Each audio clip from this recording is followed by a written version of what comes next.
là. Amen. Certainement, tu as invité quelqu'un qui n'est pas venu. Bienvenue, tu es privilégié. Voilà pourquoi tu es là ce soir. Amen. Amen. Tu es là parce que Dieu voudrait faire quelque chose uniquement pour toi. Amen. Tu es privilégié sans toi, alors privilégié ce soir. Amen. Amen. Ouvre ton cœur, bien-aimé. Ouvre ton cœur. Je voudrais que tu te connectes à la mouvance de cette soirée. Je veux que tu invites la présence de Dieu dans ta vie. Oh yes. Dis merci à Dieu parce qu'il est présent dans cette salle. Oh yes. Seigneur, merci. Merci Dieu pour ta présence. Merci pour ta présence qui dépouille mon Dieu. Merci pour ta présence qui ravage, Seigneur. Oui. Merci parce que ta présence vient t'enrichir. Parce qu'il n'a pas de place dans cette maison. Seigneur, merci pour ta présence qui ravage alors les environs. Merci Seigneur parce que tu agis. Mais connecte-toi, connecte-toi. Invite la présence de Dieu dans ta vie ce soir. La présence de Dieu ouvre ton cœur. La présence de Dieu détrône alors tout souci dans ton cœur. La présence de Dieu vient détrôner les soucis, tout ce qui t'encombre. Alors Dieu prend la place dans ton cœur ce soir. Alléluia. Alléluia. Amen. Bien-aimé, tu es présent. Et ta présence alors t'envahit. Amen. Amen. Amen. Est-ce que tu peux t'asseoir dans la présence de Dieu ce soir? Amen. Bien-aimé, assieds-toi dans la présence du Seigneur. Il va se passer quelque chose ce soir. Alléluia. Il va se passer quelque chose de puissant dans ta vie. Amen. Dis à ton voisin, il y a Dieu dedans. Il y a Dieu dedans. Il y a Dieu dedans, bien-aimé. Il y a Dieu dedans. Alléluia. Amen. Dieu connaissait ce jour. Dieu connaissait cette heure. Dieu te connaissait. Et Dieu connaissait le pardon que tu fais jusque-là. Vérité. Alléluia. Amen. Bien-aimé, ce soir, Dieu a quelque chose à faire avec toi. Amen. Amen. Amen. Mais il voudrait que tu disposes de ton cœur pour que la chose se passe. Je reçois. Amen. Amen. Seigneur, merci pour ta présence. Devant ta volonté, je me soumets, Seigneur. Fais tes chair à moi, Seigneur, laisse que ton esprit se manifeste. Père, je prie alors que tu accordes la compréhension spirituelle de ce message à ton peuple. Seigneur, je prie que cet enseignement, Dieu, trouve une terre fertile dans le cœur de quelqu'un. Merci parce que cette parole, Seigneur, vient combler le vide dans le cœur de quelqu'un. Merci parce que cette parole vient donner la force à quelqu'un d'aller de l'avant. Merci Seigneur parce que cette parole vient alors accomplir et établir tes promesses dans la vie de quelqu'un ce soir. Amen. Seigneur, merci parce que tu fais. Amen. Merci parce que tu agis. Merci. Au nom de Jésus. Amen. Amen. Amen. Alléluia. Amen. Bien-aimé, est-ce que tu es présent? Amen. Tu peux être là de corps, mais ton esprit est ailleurs. Je veux me rassurer que tu sois là. Corps, âme, esprit et pensée. Est-ce que tu es là ce soir? Est-ce que tu es là ce soir? Amen. Si tu es là ce soir, fais du bruit pour ton Dieu. Alléluia. Amen. Bien-aimé, est-ce que je peux déclarer dans ta vie? Est-ce que je peux déclarer dans ta vie ce soir? Est-ce que tu peux lever tes deux mains pour que je déclare dans ta vie ce soir? Oh yes. Alléluia. Amen. Au nom de Jésus. Seigneur, si je suis du servant de l'Éternel, reconnu dans le ciel, établi sur la terre, je déclare ce soir que la disposition de ton cœur ouvre la porte à la promesse de Dieu. La promesse qui connaît une résistance quelconque dans ta vie. Et maintenant, au nom de Jésus. Amen. Alléluia. Amen. Je déclare que tout joug qui t'est imposé par l'ennemi ce soir tombe au nom de Jésus. Amen. Amen. Amen. Toute porte qui était fermée au devant de toi, ce soir s'ouvre au nom de Jésus. Je reçois. Alléluia. Amen. Viens maintenant, frère, reçois ta prophétie. Amen. Amen. Alléluia. Amen. Amen. Amen. Assieds-toi, bien-aimé. Amen. Amen. Vous savez, au commencement était la parole. La parole était avec Dieu. Et la parole était Dieu. Amen. Alors toute chose s'est faite par cette parole. Bien-aimé, nous allons commencer par la parole ce soir. Je peux t'inviter alors à ouvrir ta Bible. Ouvre ta Bible dans le livre de Genèse. Amen. Genèse chapitre 15. Alléluia. Genèse chapitre 15. Nous allons un peu lire ce soir.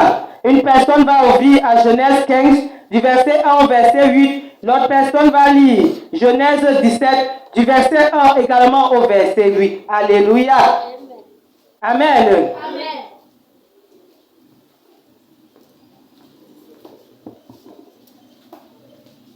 Genèse 15, du verset 1 au verset 8. Honorons la première lecture, je vous en prie, mettons-le debout. Après ces événements, la parole de l'Éternel fut adressée à Abraham dans une vision et il dit, Abraham, ne crains point, je suis ton bouclier et ta récompense sera grande, très grande. Abraham répondit, Seigneur éternel, que me donneras-tu? Je m'en vais sans enfant et l'héritier de ma maison, c'est Eliezer de Damas. Et Abraham dit, voici, tu ne m'as pas donné de postérité et celui qui est né dans ma maison sera mon héritier. Alors la parole de l'Éternel lui fut adressée ainsi. Ce n'est pas celui qui sera ton héritier, ce n'est pas celui qui sera ton héritier, mais c'est celui qui sortira de tes entrailles qui sera ton héritier. Et après avoir conduit dehors, il dit, regarde vers le ciel et compte les étoiles. Si tu peux compter, si tu peux les compter. Et il lui dit, telle sera ta postérité. Abraham eut confiance en l'Éternel qui ne lui imputa à justice. Et l'Éternel lui dit encore, je suis l'Éternel qui te fait sortir de Ur en Chaldée pour te donner en possession ce pays. Abraham répondit, Seigneur éternel, à quoi connaîtrai-je que je le posséderai? Genèse 17, verset 1 à 8. Alors Abraham fut âgé de 99 ans. L'Éternel apparut à Abraham et lui dit, je suis le Dieu tout-puissant, marche devant ma face et sois intègre. J'établirai mon alliance entre moi et toi et je me multiplierai à l'infini. Et je te multiplierai à l'infini. Abraham deviendra certainement une nation grande et puissante et en lui seront bénies toutes les nations de la terre. Car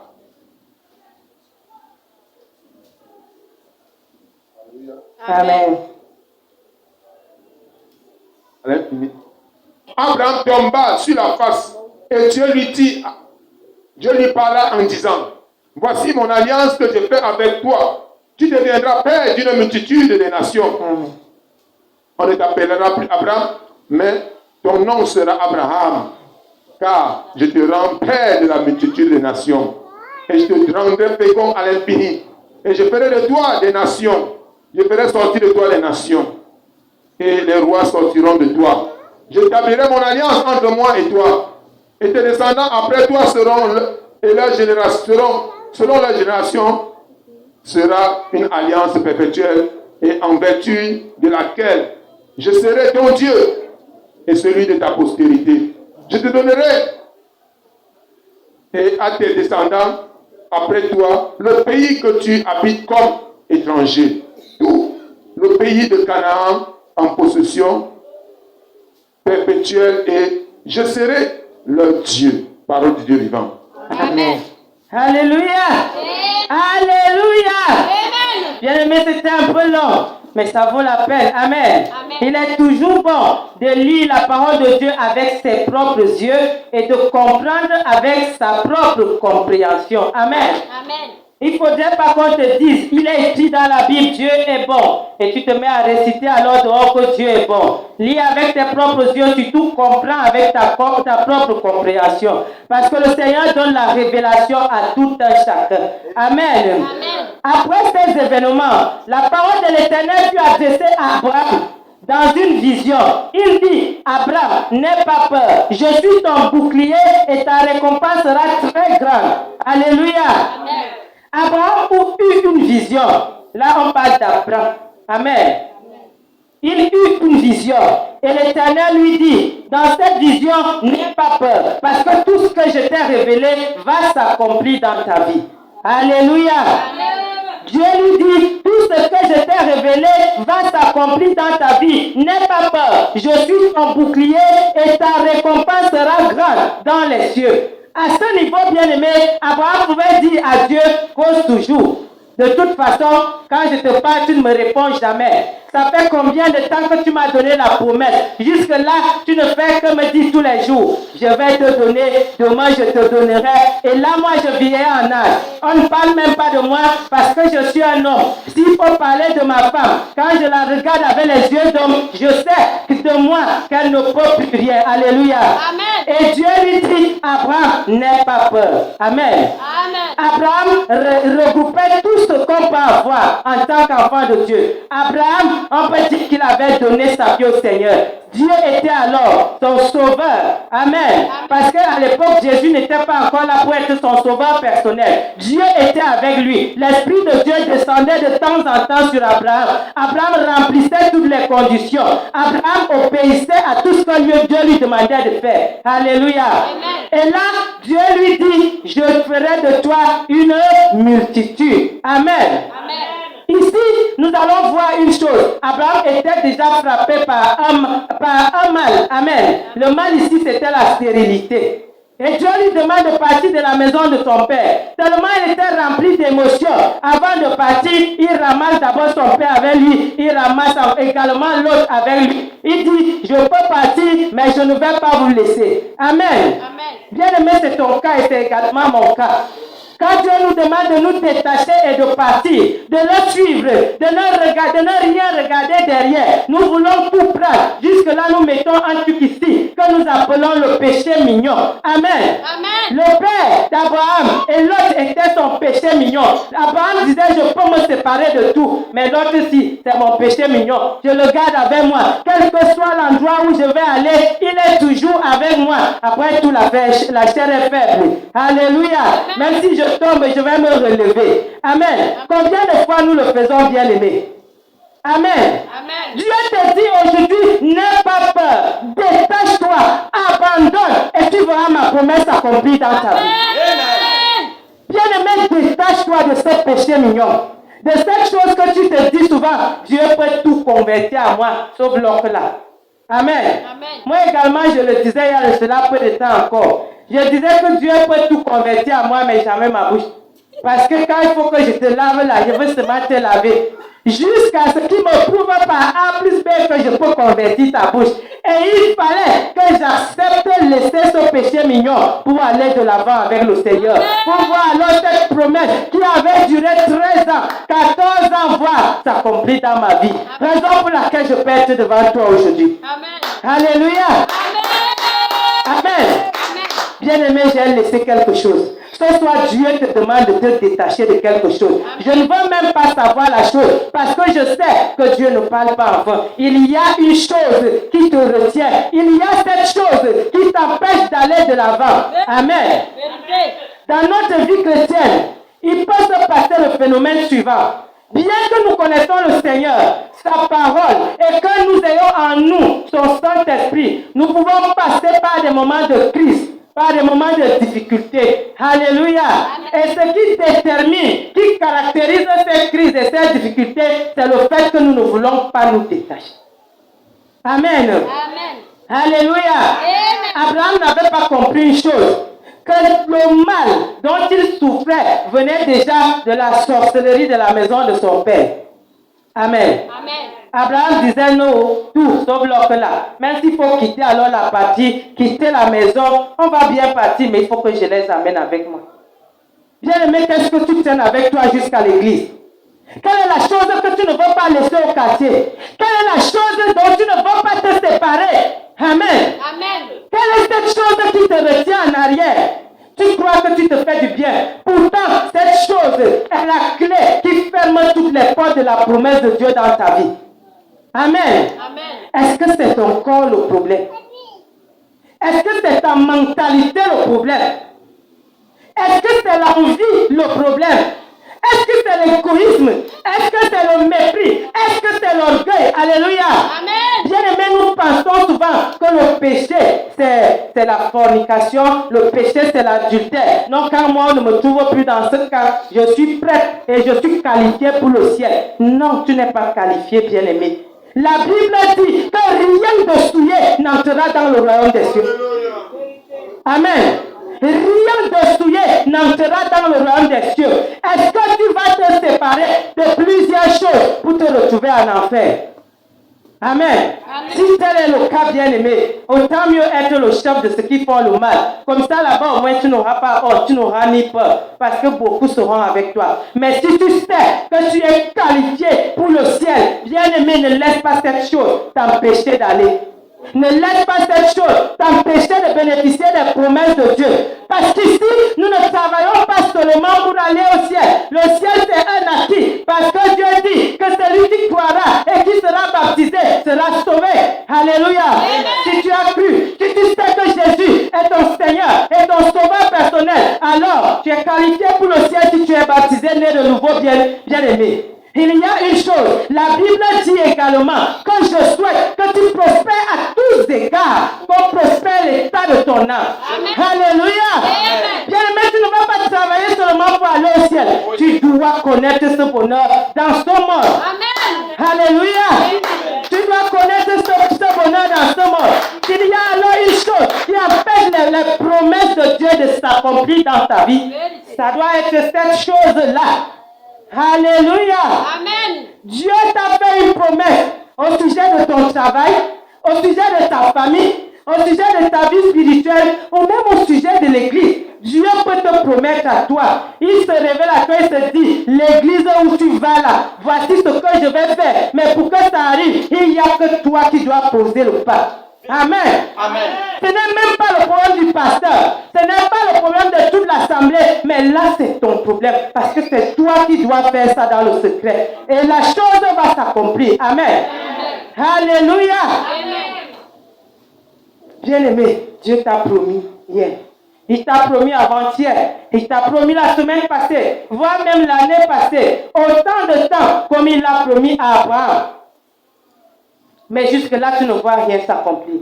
Il ne se passe rien dans la vie. Et tu arrives alors au niveau où tu te demandes si Dieu a menti.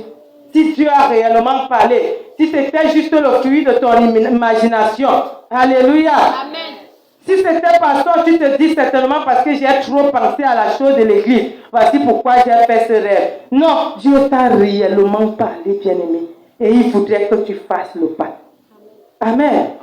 Il faudrait que tu fasses le pas. Parce que ici, c'est toi qui as cette clé. Il vient te donner cette clé entre tes mains. Et il te dit que tu le fasses ou pas. Quel que soit le chemin que tu prends, le choix t'est donné. Mais sache qu'à la fin, moi je t'attends. Parce qu'il y a un jugement. Oh yes. Alléluia. Alors tu viendras devant lui et il te dira, je t'ai donné la clé pour ouvrir la porte de cette église. Qu'est-ce que tu as fait de cette clé? Et tu lui diras, alors Seigneur, moi je n'ai pas vu de clé. Et alors l'écran s'ouvrira au-devant de toi et il te dira, tu me passais le temps à me demander. Pourtant je t'avais tout donné, voici c'est ici. Il fallait seulement que tu passes par là.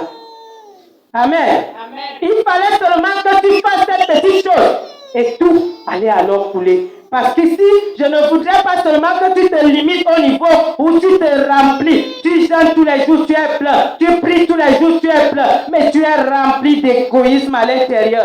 Parce qu'à ce niveau, c'est l'égoïsme qui agit. Alléluia. Amen. Dieu veut que tu prospères à tous égards. Qu'on prospère également l'état de ton âme. Amen. Ça doit se refléter dans le physique, bien aimé. Ça doit se refléter dans le physique. Dieu voudrait alors que tu prospères. Dieu ne veut pas que tu chantes à l'église tous les jours, que tu dormes à l'église, que tu cries dans tes oreilles nuit et jour. Mais dans la vie physique, il dit dans le livre de Matthieu, les débonnaires hériteront la terre. Alléluia. Tu es rempli d'amertume. Tu es rempli de colère, tu es rempli d'agressivité et tu veux prospérer dans ton âme comme physiquement. Dieu dit, seule la douceur, les débonnaires ici hériteront la terre. avant d'hériter le ciel, tu dois avoir ici. Amen. Voilà pourquoi il dit, il souhaite que tu prospères à tous égards. Alléluia. Bien-aimé, tu ne peux pas être dans le feu. C'est-à-dire tous les jours, tu vis dans les problèmes, tu vis dans le combat, mais tu es à l'église chaque jour. Tu es à l'église du matin jusqu'au soir, du 1er au 31, et rien ne change. Ce n'est pas Dieu qui a menti, c'est toi le problème. Alléluia. C'est toi-même le problème. Quand tu vois la chose n'arrive pas, tu commences alors à douter et tout mettre en question. Alléluia. Dieu ne ment pas. Ça, c'est la vérité. Dieu ne ment pas. Ce que Dieu promet, il l'accomplit. Bien-aimé, je voudrais te poser une question. Que faire dans ces moments de crise? Alléluia. Est-ce qu'à un moment donné, il t'est arrivé de te poser cette question, de t'arrêter pour regarder autour de toi, pour écouter Dieu? Amen. Est-ce que tu passes ton temps à parler sans t'arrêter? Il y a un plat que nous servons alors à Dieu tous les jours de nos vies. Parce que les problèmes t'ont envahi, tu te lèves au devant